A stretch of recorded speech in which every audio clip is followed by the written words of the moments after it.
Right, okay. So this is unashamedly drama, I have to say. But I propose to you, tell me how this floats with you, that there are two types of drama on YouTube. There's just the bullshit drama, right? There's the drama just for its own sake. And then there's the rather more substantive drama. I propose this is very much of the second type drama that is underpinned by issues which are of interest themselves, and so discussing the drama is a worthwhile thing because it discusses these issues. So this is a kind of shirt sleeves rolled up kind of a drama, and in fact the shirt sleeves are rolled up, although admittedly, if I'm being honest, they're rolled up because the sleeves were a little bit short on the shirt rather than for anything related to the content. So what I want to talk about in this video is this whole business of Thunderfoot leaving the Skeptic community and the fallout that has resulted from that. What I aim to do is I'll try and get people up to speed in case you're not up to speed. That's obviously my first duty to do that. Then I want to discuss and make some basic comments on it. Then I want to discuss the original hangout that has triggered all this off, and then make a few closing remarks. Okay, sounds like it's going to take a while, doesn't it? I'm sure that it will. I'm not known for brevity. Okay, so let me try and get you up to speed on this first off then, and to try and fill in a few of the blanks. So this centres around, I suppose, an incident involving some members of a channel, one of these kind of collective, collaborative channels called the Skeptic Feminist, which involved mainly three people. A guy who went by the name online of Russian Deadpool, who I think was on camera more than the others, to be fair, and also two ladies, who were ladies in his life, effectively. They had a polyamorous relationship, the three of them, which meant they were shagging one another. And not on screen, it has to be said. And they went by the names of Ivy and Harley. So they were all named after comic book characters. I don't know why they decided to do that. I don't know. But then again, I am 45 years old, so maybe it's just a case of get with the fucking program, Grandpa. That's the kind of thing the cool kids do nowadays. I don't know. But I would say, just let me say, I thought that of their type of channel, they were one of the better ones because they were willing to engage and discuss. They didn't just write people off as sexists and racists and tell them to piss off. They would discuss things with people. They would engage with people. I'll give them that. But then this came out. Wow, these news items started coming out that the guy who was Russian Deadpool, actually called Alexander Kolpakov, 29, had shot multiple times, shot dead one of his co-hosts, Heather Annabelle, 31 years old. That's pretty heavy-duty stuff. I think most people would agree. And as all this news was filtering out, news items that appear on proper news sites, or fake news sites as people call them now, but proper news sites that do proper news, it was also information was coming out on Twitter as well. So this hangout took place. It was hosted by this guy who goes by the name of V, who it sounds a little bit like one of those, if you're in the UK, those meerkats that are always trying to tell you that they can get you better car insurance. Ah, Steve Smith. Remember me? Of course you do. Drive. Now, of course, other people involved in this hangout other than this guy doing the meerkat impression, otherwise it wouldn't be much of a hangout, would it? But most importantly, there were some, I suppose you would say, some notable YouTube personages in the form of Sargon of Akkad, Kraut and T, and later on in the hangout, Mundane Matt. I think a couple of things that were beyond dispute with this hangout, and I say this having read the comments from all the different perspectives, things that don't seem to be in dispute are that A, this was not the most intellectual or highbrow of hangouts. I think most people accept that. And the other thing is that there was a lot of jokes made in this hangout about the murder. A lot of jokes made in this hangout about the murder. And I think most people accept that those jokes are of a type that the average sort of man or woman in the street would label as being in bad taste. given the circumstances. There is obviously quite an area of debate about issues of whether that is acceptable, whether that is reasonable, how we should feel about that, whether that's reflecting badly on the people that did the hangout, whether it's reflecting badly on the self-styled skeptic community. But one thing that happened as a result of that is that obviously Thunderfoot was watching this hangout. I don't know whether he's watching it live or whether he time shifted and watched it later. I don't know. But I do know that Thunderfoot had watched this hangout, and as a result of that, he'd felt sufficiently repulsed by the humour within this to make a video, Why I'm Quitting the Skeptical Community, in which he said that effectively he thinks that this has gone a bit too far. That he found that sort of making these jokes while the body is still warm a little bit repulsive, and he didn't really want to have anything to do with it, and he wants to wash his hands of this kinds of thing. And so, yeah, he's going to quit, as he sees it, quit the skeptical community. Quite what that involves, I don't know, because I don't really know what it means to be in the skeptical community. It's all rather vague in the first place, I think. But what that video did do is it's kicked off an absolute shitstorm, because one thing that Thunderfoot did in that video is that he made some specific comments aimed at Sargon of Akkad. And as I'm sure you can imagine, Sargon of Akkad didn't just let that pass. And I think this is the first occasion that I can remember when Thunderfoot has had more dislikes than likes. And part of that was as a result of Sargon of Akkad's defence. He made pretty robust defence.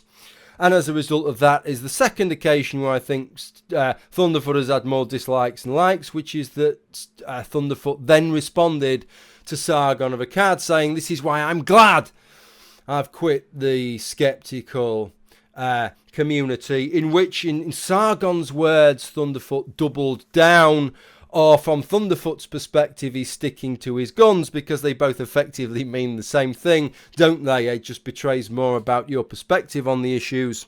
And as a result of that video that Thunderfoot made, Sargon of Akkad has made a second response in which he's once again countered the things that Thunderfoot has said. So I want to discuss some of those things and tell you where I stand on those things. And having watched the original hangout, or at least just about as much of it as I could fucking take, to be honest, because it isn't really great viewing, I didn't find. How people watch this shit for 2.5 fucking hours, I do not know. But I want to talk about that hangout and give you my thoughts on that. But first, just a few general thoughts on all of this. First, let me say, and this might be somewhat controversial to some people, but I regard this as a good thing, regardless of who's in the right and who's in the wrong. This kind of infighting I don't see as a weakness. And I've got to say, I know I'm at odds with people here. Thunderfoot in his video showed this footage of Sargon of Akkad seemingly making a plea that we should all just stick together for the greater good. Oh yeah, absolutely. It's tough life, man. When you've got fucking 500,000 subscribers and you're fighting like this culture war. But yeah, what I was doing with the Skeptic Community video was just trying to suggest to people, look, we don't need to cannibalize our own, because that's what the SJWs do. Basically, I think that I'm worried about the cohesion of the community. I think that's what I'm worried about, because when you get, like, one of the problems in Gamergate was the GG Revolt guys, who are constantly trying to put an autistic wrench into everything. So I watched that clip and I recall back to the original hangout with Harmful Opinions, and I'd watched a fair chunk of that hangout. And I didn't, although that was dealing with a particular issue of this business, of this candid app, Sargon's position seemed to go further than that. It was appeal, it was a political appeal. It was Sargon of Akkad effectively politicking and saying we need to try and cohere and stick together. We're fighting this bigger demon of the SJWs. And that if we start infighting and questioning one another on particular issues, it's not going to do us any good. Bollocks to that as far as I'm concerned. I'm on YouTube for a quest for the truth. And if you want to call yourself skeptics, then pretending that you agree with something that you don't agree with because there's bigger battles to fight is an absolute load of shite. That's my position on that, okay? But to hear Thunderfoot say that, I kind of spat my coffee out when I said that, because I've been round here long enough to remember back to 2011 and a video that Thunderfoot did called A House Divided, where he made exactly the same fucking argument about atheists versus Christians. A house divided against itself cannot stand. It's a metaphor for an organisation that divides its efforts with internal fighting, loses its operational effectiveness as a cohesive unit. It's particularly interesting when applied to the rationalist community, in that by definition, everyone is meant to think for themselves, using reason. And as such, trying to get a consensus has often been likened to herding cats. So why bring any of this up? Well, it's to suggest something to you as rationalists. It all boils down to the rational argument of which is more important to you. Moving that arrow a notch or two to the right, or spending your time, whether correctly or no, dividing a house against itself. Now, personally, I don't buy any of that bollocks. I didn't buy it when Thunderfoot came out with it in 2011, and I don't buy into it when Sargon of Akkad came out with it years later. If I intend to become a member of a political party, then I accept I'm going to have to hold my tongue and toe the party line. But that is the kind of thing that YouTube is supposed to get us away from, isn't it?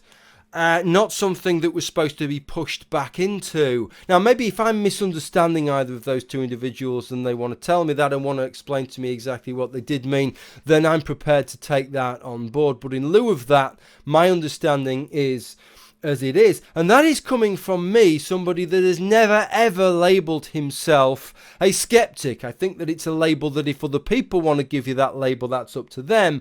I don't think it's a label that you should give yourself, which brings me on to the second of the general points, which is the absurdity and the vanity. It's as vain as it is absurd to self-label your community the skeptic community. But if you are prepared to do that, by fucking Christ, you've got to set yourself some pretty fucking lofty standards. Now, I'm sure you can gather by now that I don't regard those standards as being met, but I've got to ask you whether you think they are. Put on a backdrop of these endless fucking hangouts that have about as much intellectual merit. Let's be honest with ourselves.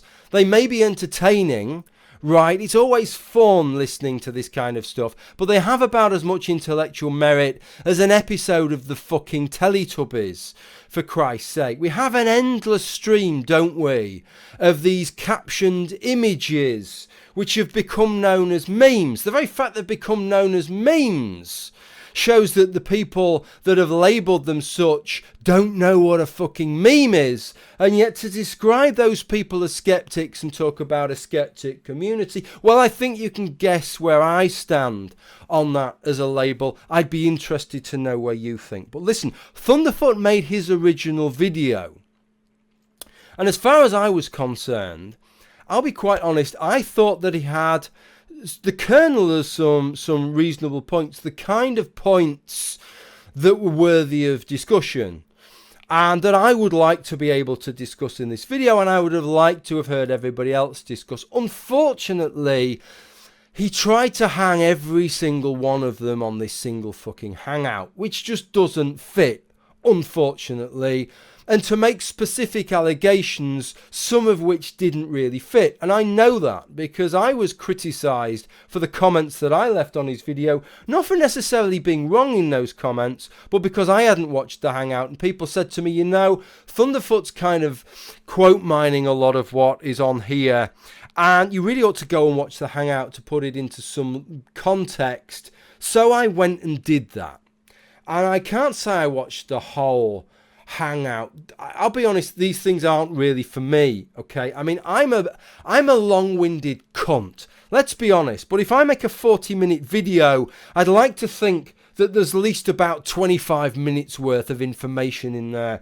Let's be honest, these hangouts go on for 2 or 3 hours, and there's probably usually about 10 or 15 minutes worth of information in there. People watch them for the entertainment, and I think after an hour and a half, that was about as much of this as I could watch, and probably about as much that I needed to watch to be able to make a valued judgment on what was in. There's nothing really that could be said after that that was going to affect the bits that I'd seen. Okay, I'd watched a good chunk.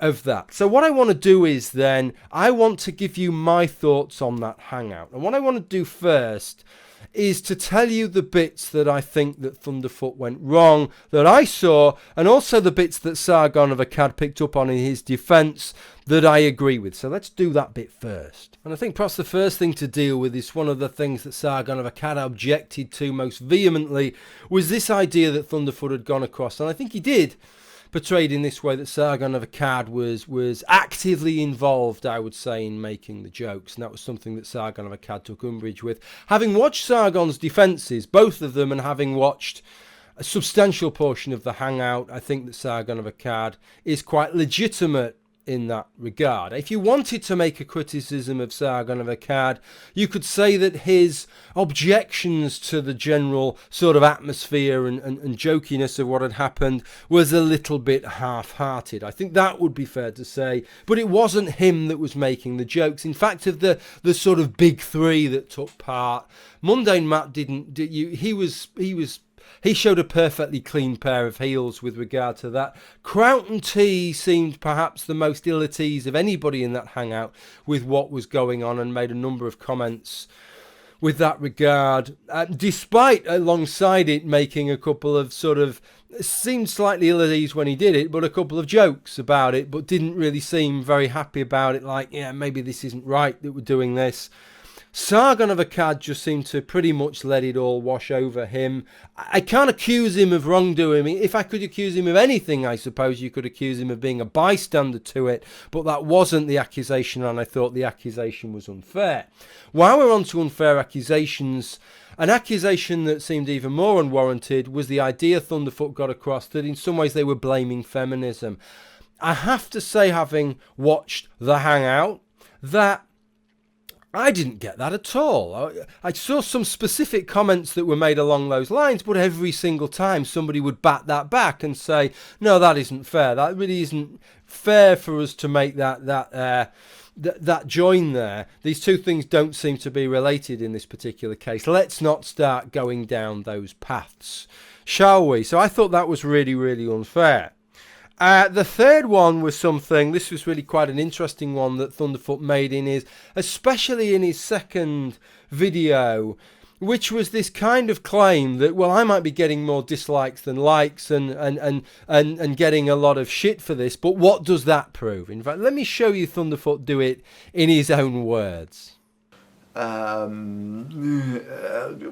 I mean, unless the only metric that you're going for here is popularity, in which case, again, you got to be kind of careful with these sorts of things, otherwise you end up finding out that you're outshone significantly by the Young Turks or any of these other sort of liberal media things, like, you know, the Colbert Report. No, it's not on these days. Whatever. The new Late Night with Colbert. Oh, where the fuck has it gone? Just one fucking second. Maybe it's in here. Ah, fuck's sake. The fuck have you done with it, Thunderfoot? Maybe it's in here. Ah, fuck's sake. Where the fuck has the free marketplace of ideas gone, Thunderfoot? Where the fuck has it gone? I'm thinking back to the PZ Myers days. And what was it you used to say to him? Have a look on YouTube. Have a look how well your arguments are flying on YouTube. Have a look at my video responses to you, PZ Myers. How many likes I'm getting. How many dislikes I'm getting. Shit, these people will give Scientology a run for their money. Thankfully, these PC bullies really cannot get much purchase on the open forum of free speech. That is, on YouTube, these thin-skinned whiners are an utter non-event. You know, I don't have a major presence on YouTube. They're like creationists. Their ideas just cannot compete on an open and fair playing field, and they know it. Stating things like, the comments at YouTube are a cesspit. They really are. Indeed, they have to resort to these creationist and pseudoscientist tactics of disabling ratings and comments.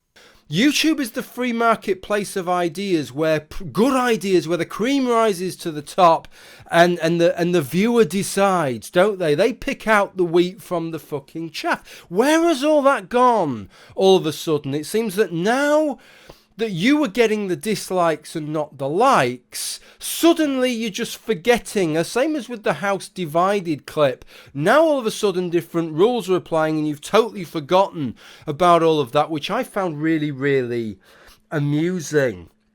Something else that I found really amusing, plague on every fucker's house with this one, was the claims, I can't believe Thunderfoot's done this. I can't believe he's quote mined like this. Right, I can't believe he's suddenly started. I've always respected Thunderfoot's work. I can't believe he's suddenly started, let's say, judiciously editing. And let me, as soon as I heard these comments, I thought, this is, I'm going to do a video about this. This is something that I'm going to pick up on, because this is something that I've always accused Thunderfoot, for good or ill, whether on the issues where I disagree with him and the issues where I agree with him, because I've always been prepared to have his back where I've had his back, and I've always been prepared to stick the knife in his back where I've thought that was warranted, and I've never made any qualms about that.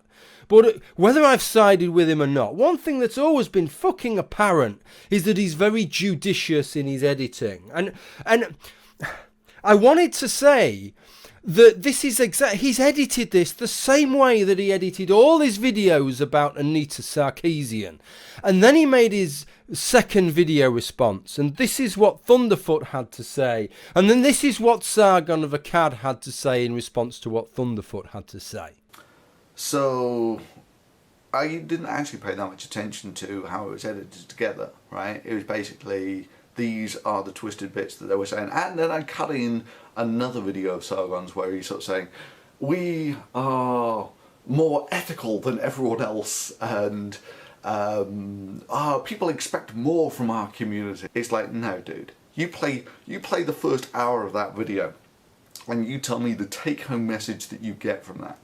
So in this sense, not only was the editing I did sort of, it was no different than what I would have done for Sarkeesian, and Sargon's defense is no different than Sarkeesian's. If you can't see the difference, all you're doing is calling into question your videos on Anita Sarkeesian. Maybe I need to revisit the ones that I liked and shared publicly to see if in some way you have been misrepresenting her. Well, can I say, Sargon, I suggest you fucking do, pal, to be quite honest, because look, I mean, I can hold my head upright and say that I'm not saying this because I fly some flag for Anita Sarkeesian. I've got a fair corpus of work going into some detail, criticising Anita Sarkeesian for one thing after another, after another, after another. But one thing that was absolutely apparent when he was making his videos to Anita Sarkeesian was that he was very, very judicious in the clips that he chose to show. If Anita threw in a couple of little caveats to something that he said, he wouldn't show the caveats, he'd just show the bits. Very judicious, just showed the bits that made his argument. And it predates, right? He's always done this. And I've always said, Thunderfoot, this is one of his failings. It's one of the things that grinds my gears about him. Is that even when I agree with some of his Anita Sarkeesian videos, I agree with the point that he's making. But the way that he picks his clips, the way that he chops it together, does not fairly represent that with which he is critiquing. And he's always done it. He did it in the PZ Myers days. He did it before that. That has always been his modus operandi. And, you know, Thunderfoot made some claims about tribalism and about all this kind of thing and got some criticism for it. I've got to say, if there's one thing that really is indicative of tribalism, that really concerns me, it's not that Thunderfoot's done this, because he's always fucking done it, but that suddenly, it's only miraculously now that, wow, I can't believe he's editing material like that. That is absolutely beyond the pale. Why is Thunderfoot suddenly doing this? He's always done, he says it himself. I know he's doing it from a different perspective when he says, I've always done this. What am I doing wrong? You've always done this. Same old story. That is the truth of the matter. How can it be that nearly everybody is only just seeing that now? Is it because they never watched Anita Sarkeesian's videos and played them alongside the things that they just took his word for it. Is that what they're doing? That is what I have seen comments. Well, I just kind of took his word for it. Maybe I didn't need to. Skeptic Community, you just take his word for it. You don't go and check. That is, like I said, that is something that deeply distresses me. It's something that I don't like about Thunderfoot. He's done the same thing again here, but he's always done it. He's fucking always done it. How is it only now that people see it? Now it's something that's on their side. Well, the mists have fucking cleared. What the hell is going on there for a group of people that go under the term Skeptic Community? Okay, calm down, Jim, and get on with the other points. Okay, I'm calm down a little bit now. So carry on with the video and the criticisms that I had of the hangout, because like I say, I watched the hangout. There's some criticisms that I had where I thought that Thunderfoot actually wasn't that far off, to be honest. Where I watched it and I thought, yeah, he might have over-egged this a bit, but there's something in what he had to say. The first is the claim that the hangout was in bad taste. I watched the hangout. I thought the hangout was in bad taste. The jokes were in bad taste. If you're going to do that, just own it. Just say, yes, we told some jokes. The jokes are in bad taste. And I say that because Thunderfoot kind of got on this bit of a free speech thing, limits of free speech and all this in his second response. You know, I don't think things like that hangout should be censored. If you want to make jokes like that, if you want to do that, that's absolutely fine. I'm not going to stop you, and I would defend you from anybody else stopping you. It's absolutely your right to do things like that, and it's good that things like that can be allowed, but that doesn't mean that it isn't in bad taste. There were two defences that I saw to that. The first was this idea that seemed to be made somewhat post-hoc, somewhat after the fact, that well all the jokes were at the expense of the shooter, not at the girl that was killed. And to be honest, I listened to the jokes having heard that, and you could maybe make that case in more jokes than not, but it was, like I say, it very much seems a post-hoc justification. And in fact, even the people within the hangout were expressing doubts, which in the hangout, that didn't seem to be something that occurred to them, as one of them outlines here, where he says, well, I'm making jokes at the expense of a woman who's been shot. We're in such a political climate that, you know, if so, like, it's one of the reasons why when people ask me why I'm anonymous, this is why, because I don't want to lose my fucking job. You know, I'm on a stream making fun of a girl and a guy, a girl that just got murdered, and a guy that killed her. I mean, that guy clearly wasn't differentiating between the two at the time. The very first joke that was made was that we're here to discuss a feminist getting triggered, i.e. shot. A play on words of triggered, of course, because feminists claim to get triggered over things. Well, a feminist got triggered. Yeah. For the final time. For the last time. Which they find offensive. That is clearly at the expense of the person who is getting shot, isn't it? The very first joke at about 5 seconds into the hangout. So I didn't really buy that as a defense. I also need to talk about this business of, well, it's gallows humor. Fucking hell. Gallows humor. That I find slightly insulting in the same way. Right. What gallows humor is, it's dark humor.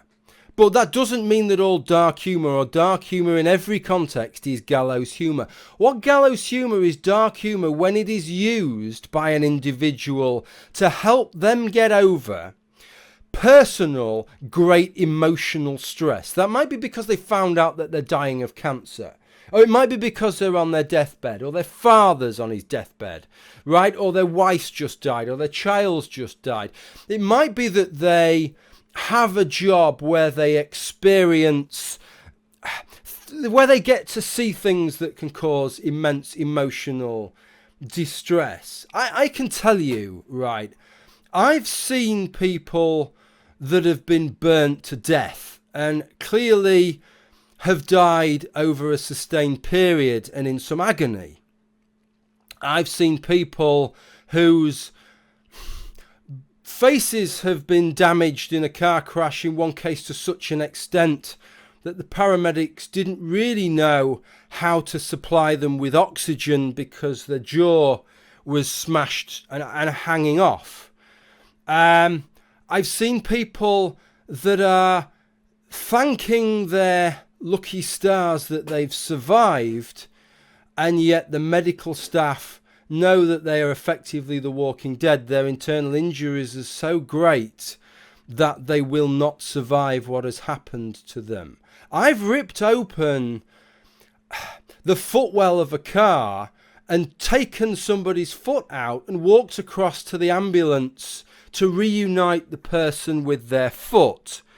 Now, that creates a certain amount of personal stress, and I don't think it's unrealistic after the event, out of the public spotlight, if a few jokes are made in bad taste, because to make those bad jokes helps you deal with the personal, emotional stress that you've experienced. It helps you make light of it. That is what constitutes gallows humour. Reading that somebody's been shot on the internet when it has no fucking impact on you whatsoever is not gallows humour, because you're not experiencing any fucking stress.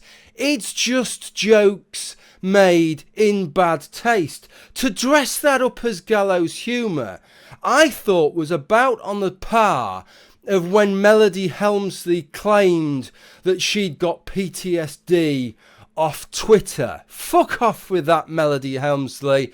That was disrespectful to people that have seen active combat and seen terrible things that suffer from PTSD. I don't want to lay too hard into people who claimed it was gallows humour. Maybe you've just not really thought that through. I'd ask you to reconsider your usage of that term when you don't actually have any emotional investment in what has got on here. What it was jokes made in bad taste. I don't actually have a problem with people making jokes in bad taste, but just defend it on what it is. Don't try and dress it up as something that it isn't. And I think the next issue that I had with all of this is perhaps best analysed in terms of a response to a question that the host V asked, which is, well, okay, we're making all these bad taste jokes, but who is going to suffer as a result of us making these jokes? No. There'll be a cock V. I have a cock. I have cock. Do you know what else is cocked? The gun before before the skeptic feminist shot the bitch. Christ. Keep them coming, folks. It's not going to get any better. The bar isn't getting any higher today. I am so sick of that. Like, okay, who are we hurting by making jokes? But probably just the guy, just the shooter.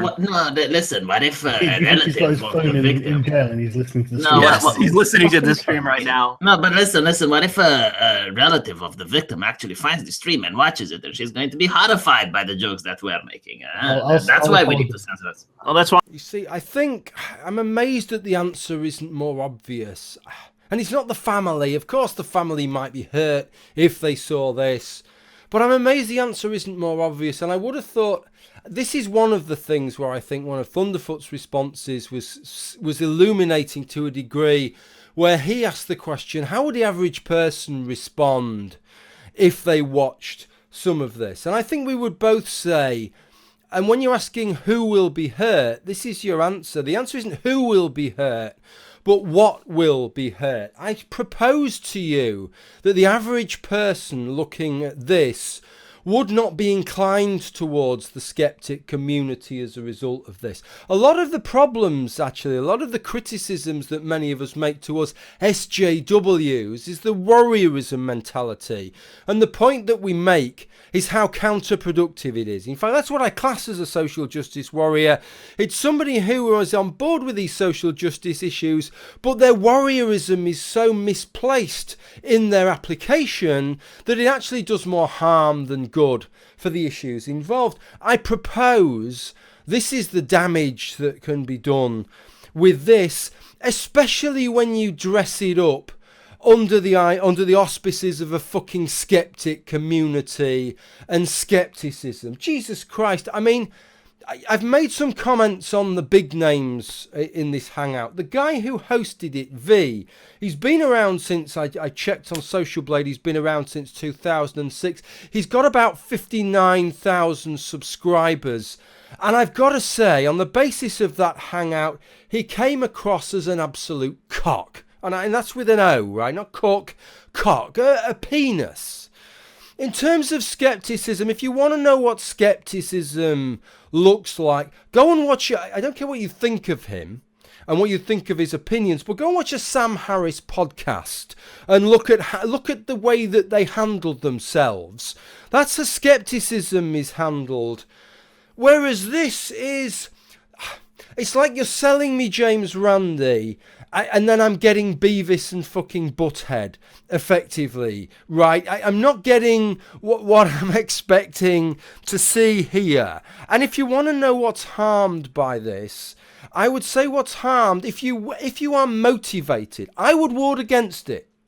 But if you're motivated to ally and align yourself as a community, and to give yourself a very highfalutin name like the Skeptic Community, and then you want to ask me, what is the harm with the way in which this hangout is conducted when it's done under the auspices of the Skeptic Community? I don't really know why I am needed to answer that question. I would have thought that the answer is pretty fucking self-evident, which is that you're doing the same kind of thing to your reputation and to the things that are going to function under that SJWs do to the things that they believe in. It actually reminds me of PZ Myers' blog, Pharyngula, because on Pharyngula you have this kind of strange set of people which you've got to toe the line in terms of issues. Otherwise, you're a fucking outcast, right? But in terms of behaviour, for the in-group, anything goes. And if you criticise them and say, whoa, I think you're a bit fucking, you're getting a bit aggressive there, you're accused of tone policing. And it seems the same kind of thing is coming in here, where you can act however you want and nobody can criticise that. But in terms of your opinions, you need to toe the line, right? Because otherwise we're going to do harm to the group and it'll be the other side that benefits. And it kind of seems odd to me. Because if you think about it, it really ought to be the other way round. Because let's say you say red's the one. And I say green's the one, right? Then if I act like a twat, does that reflect badly on red? No, it reflects badly on green. Okay, so it doesn't really harm red for me to punt for green. But if you say red, yeah, it's red, and I go, yeah, red, and I act in a way that makes red look a little bit crap, right, that reflects badly on red, then surely that's doing more harm to red than if I was to pick green. It seems, can you see, it seems, what I'm saying is it seems a little bit arse about face here. We're absolutely fucking adamant that nobody criticises anybody for tone. No tone policing. Same as on PZ Myers' blog. Don't tone police the in-group. But at the same stage, make sure you're on board with all the issues. So if you're not, maybe best to keep your mouth shut. I've lost count of how many people I've said, I'm unsubbing from this person. I've agreed with them for the past 5 years. But now they've said something that I just can't abide. That's it. They're fucking dead to me. How can they have come up with this? Jesus, that's what you should expect from a skeptic community if that's what you hold this to be. Okay, so that's the end of the criticism, and I hope anybody who feels criticism, who feels impinged upon some way down the line, and I'm sure everybody will to some degree, takes that as positively as it was meant. I don't place myself above criticism on any of these issues and some of the things that I've talked about. I myself have been guilty of. Right, I accept that. But how about this? How about a suggestion? I don't like the term skeptic community. I know Sargon doesn't really hold much to it. He said in his first response video, I don't even know why it's called the Skeptic Community. He had been quite active speaking to the community of YouTubers who are opposed to feminism, social justice, Black Lives Matter, Islam, those sorts of people. Generally called the Skeptic YouTubers, but I don't even know why that name was chosen, to be honest. How about we make a decision? This is my proposal. Right here and now, let's stop referring to it as the Skeptic Community. Never again will it unironically be referred to as the Skeptic Community. Our opponents might refer to it mockingly as the Skeptic Community, but let's not use those of us who identify as it, or those of us that don't but nevertheless get bundled in, right, because that's what happens. Let's not use that unironically. How about instead calling it the Keks and Lulls Community? Does anybody find that objectionable? Does anybody think that is not a fair reflection, pardon me, on a lot of what actually goes on? Does anybody think I would be being unfair by calling it that? Does anybody think that anybody is going to watch some material and feel underwhelmed by what they have seen by the Keks and Lulls community based on what their presuppositions would be given that term? I think that would be a more reasonable thing to call it. With regard to Thunderfoot, my advice to Thunderfoot would be what I said in the comment to him. I don't know why you felt the need. I don't know why anybody feels the need to regard themselves as part of a fucking community to begin with. We all have our opinions. We all have our beliefs. Some of them coalesce online, and that's marvellous, and we can discuss them, and we can take sides on specific issues, and we can do some good on that. But let's get away from this political bollocks of start grouping ourselves together. I'm trying to say this as best that I can. I tell you what I'm going to do for Thunderfoot's benefit. Here's a clip of Teal Deer saying what I'm trying to say here better than I can. And I've mentioned this before in my Internet Best Friends video, that I am not a part of a community when it comes to the anti-fem, skeptic, rationalist, whatever other virtue-signalling buzzword grouping of the YouTubers. I do not have any contact with most of them. In fact, most of them I've never even heard of, and I quite like it that way, since, as I've said before in that video and my intellectual rigor versus ponage video, I find many of them to be relentlessly boring, devoid of factual content, and incapable of addressing actual arguments and data points, instead falling back on mockery and name-calling, and on the off chance they do actually use data to support their viewpoint, it's usually something that's just a copy-paste from another YouTuber who has actually done the legwork to dig up those sources and find the numbers needed to support or question a position. Ooh, ouch! Pretty hard hitting, I think, from Teal Deer. But I think he's basically right with what he says there. And that's what I would say to Thunderfoot. It's what I would say to anybody. You don't need to be part of a community. If we're going to call it anything, let's call it the Keks and Lulls community and just call a fucking spade a spade. But just make your videos, make your points. We'll agree with each other when we agree, and we'll disagree with each other when we disagree. Okay, thank you for watching this video. I honestly don't expect anybody to agree with everything that I've said in this video, and that's good. That's fine. I'm absolutely happy with that. That's the way that it should be. But I hope that you've got something out of watching this video. Bye for now.